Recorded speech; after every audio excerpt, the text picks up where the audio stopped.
Hello, this is Kian from CryptoBoost. Happy to have you here with me today. I will be talking about the Bitcoin white paper. What is the Bitcoin white paper and what's it all about? Some say it's a must-read for getting into the crypto space. However, it can be difficult to decipher if you're new to the industry. In this video, we'll unpack the key points of the white paper and get you ready for your cryptocurrency journey. Backstory. Released on October 31st, 2008, around 11 years ago, Satoshi Nakomoto's white paper marks the birth of Bitcoin as we know it today. Authored under the pseudonym Satoshi Nakamoto, the creator's identity is unknown to this day. Despite this, the Bitcoin white paper is a revolutionary document that marks the beginning of the age of digital currency.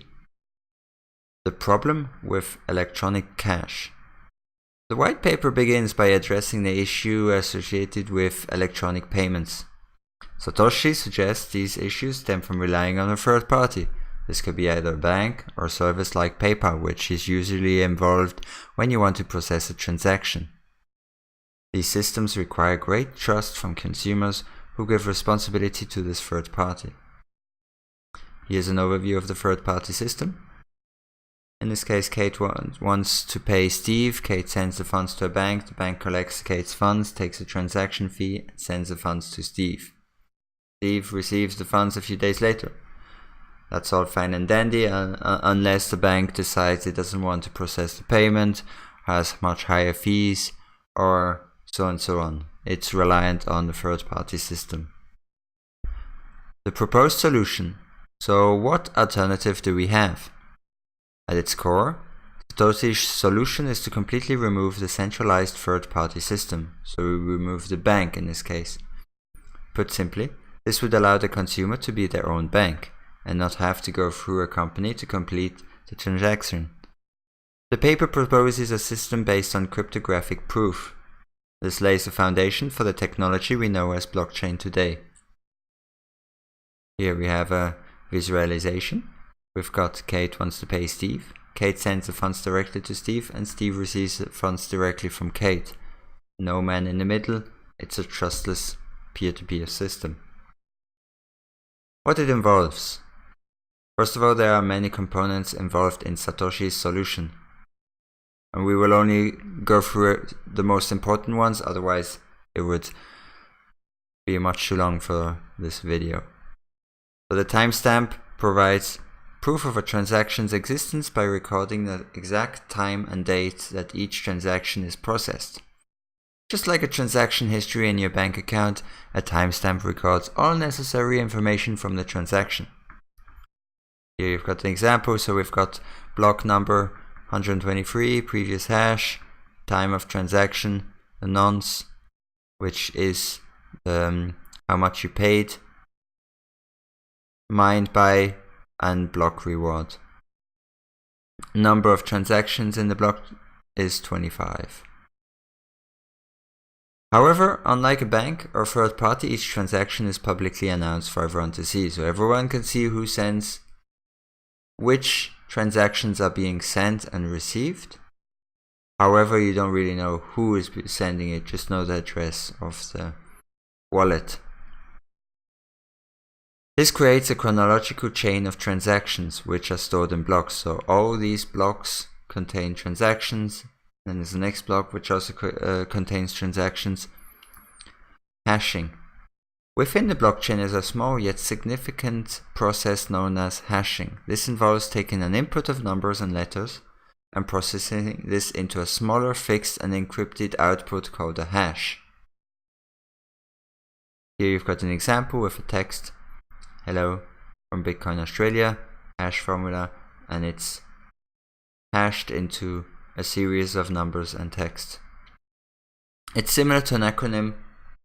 What it does to a very long sequence of words, a hash provides an efficient way to recognize and organize large pieces of data on the blockchain. The process is comparable to how a tiny URL condenses a long URL. This program takes a long URL address and makes it shorter and more manageable.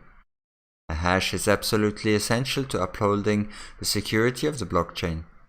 Since each block contains a different hash, it is immediately clear if an individual attempted to change a transaction on a previous block.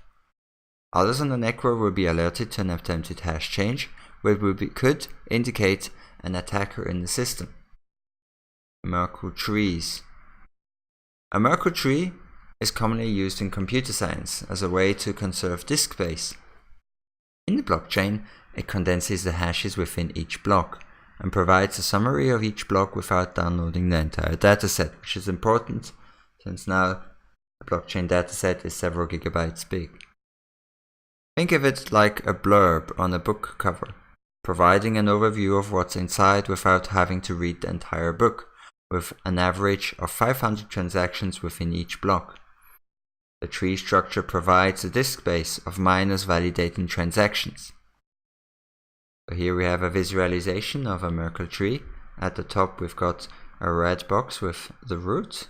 Below it we've got the hash A, B, hash C, D, hash A, hash B, hash C, hash D, and below all these hashes you've got transaction A, B, C, D. So the lower transactions are the original transactions. Those are hashed. Each transaction is hashed. And you would take the hashed transaction C and the hashed transactions D, and those two would create together a hashed version of both mashed up together. And the same with hash A and hash B, they would be merged together to create a new hash, and that would be hash AB, and hash AB and hash CD would merge together and create another hash, would be the summary of all transactions in the block. And through this you can save a lot of disk space. Digital signatures. Without a bank or third party, the blockchain must verify transactions internally. This is where digital signatures come in.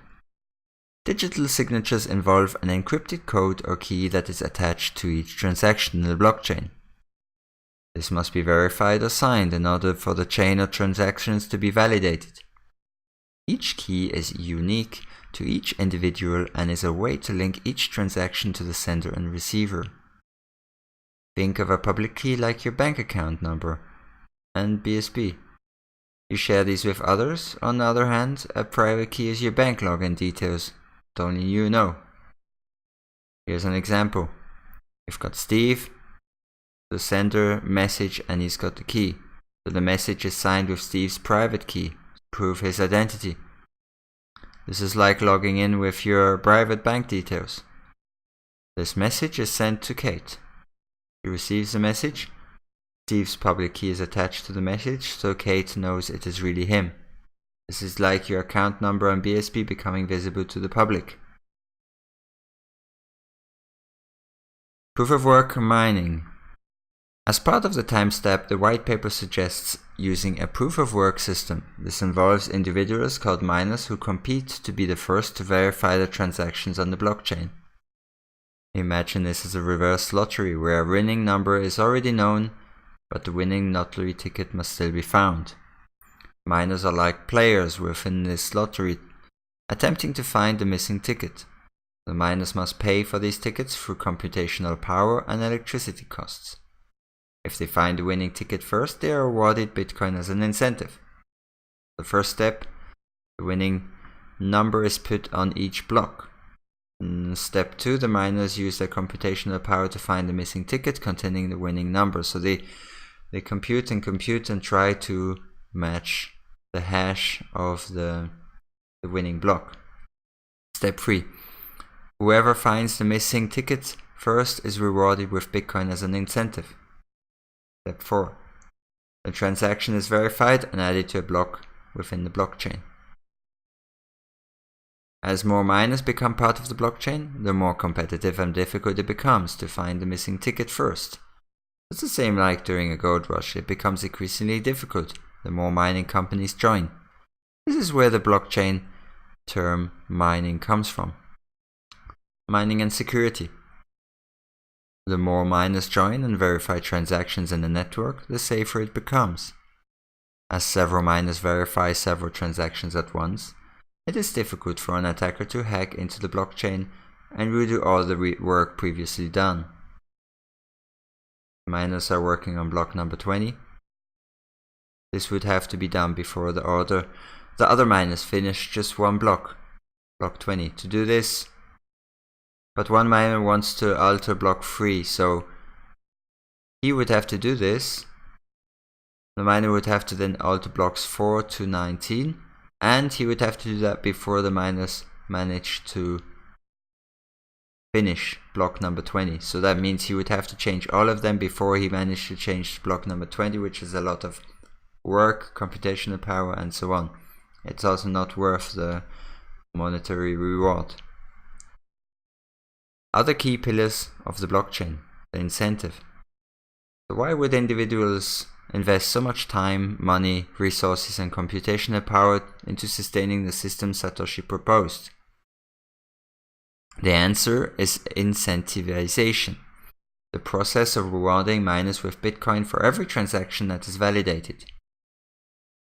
Transaction occurs in the blockchain, miners verify the transaction, miners are rewarded with Bitcoin. The incentive provides a reason to support the network and allows digital currencies like Bitcoin to be distributed. With the first transaction in a block marking the beginning of a new coin, the circulation of currency can occur, combining and splitting value. So this process is more complex than it actually is. Combining and splitting value refers to the process of splitting a group Bitcoin into smaller values. This allows all transactions to be processed in the blockchain, no matter how small the value. Imagine the process of paying for a $20 transaction with two $10 notes. You're combining the value of the two $10 notes in order to reach $20. On the other hand, you could also pay for a $20 transaction with a $50 note.